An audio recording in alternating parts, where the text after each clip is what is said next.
আপনার TikTok ID বা অ্যাকাউন্টটি আপনি ছাড়া আর অন্য কে ব্যবহার করছে সেটি এখনই দেখে নিন।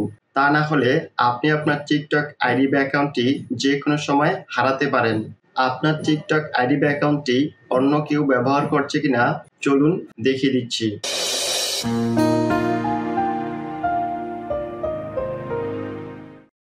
টিকটক অ্যাপস বা অ্যাপ্লিকেশনটি ওপেন করবেন। অ্যাপসটি ওপেন করার পর প্রোফাইলে ট্যাপ করবেন। এখান থেকে 3 লাইনে ট্যাপ করবেন। দেন সেটিংস অ্যান্ড প্রাইভেসিতে ট্যাপ করবেন। এখন সিকিউরিটি অ্যান্ড পারমিশনে ট্যাপ করবেন। এখান থেকে ইউর ডিভাইসেস এটিতে ট্যাপ করবেন।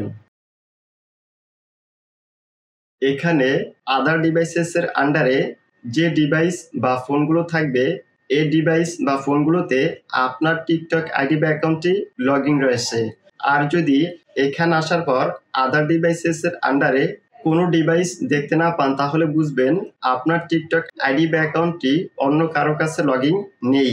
এখন এখান থেকে আদার ডিভাইসেসের আন্ডারে যে ডিভাইসগুলো দেখতে পাবেন এই ডিভাইসগুলো থেকে আপনার টিকটক আইডিটি লগ আউট করে দিবেন। লগ আউট করার জন্য এখানে যে ডিলিট আইকনটি রয়েছে এই ডিলিট আইকনটিতে ট্যাপ করবেন। দেন রিমুভে ট্যাপ করবেন। আবার ডিলিট আইকনটিতে ট্যাপ করবেন। দেন রিমুভে ট্যাপ করবেন।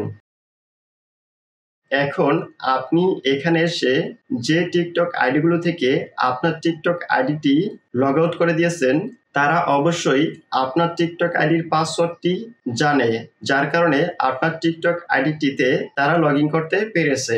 এখন তাহলে আপনি কি করবেন? তারা তো চাইলে পুনরায় আপনার টিকটক আইডিটিতে লগ ইন করতে পারে। এর জন্য প্রথমে যে কাজটি করবেন সেটি হচ্ছে আপনার এই টিকটক আইডিতে বর্তমানে যে পাসওয়ার্ডটি দিয়ে রেখেছেন সে পাসওয়ার্ডটি পরিবর্তন করবেন। দ্বিতীয় যে কাজটি করবেন সেটি হচ্ছে আপনার এই টিকটক আইডিটিতে 2 স্টেপ ভেরিফিকেশন চালু করে নেবেন। 2 স্টেপ ভেরিফিকেশন চালু করলে যেটি হবে সেটি হচ্ছে আপনি আপনার এই টিকটক আইডিটি যদি ফোন নাম্বার বা ইমেল দিয়ে 2 স্টেপ ভেরিফিকেশন অন করেন তাহলে অন্য কেউ যদি আপনার টিকটক আইডির পাসওয়ার্ডটি জেনেও যায় তাহলে আপনি যে ফোন নাম্বার বা ইমেল দিয়ে আপনার টিকটক আইডিটিতে 2 স্টেপ ভেরিফিকেশন অন করবেন সেই ফোন নাম্বার বা ইমেলে একটি কোড আসবে। সে কোডটি যতক্ষণ পর্যন্ত না দিবে ততক্ষণ পর্যন্ত অন্য কেউ আপনার টিকটক আইডিটিতে লগ ইন করতে পারবে না। ভিডিওতে একটি লাইক দিবেন।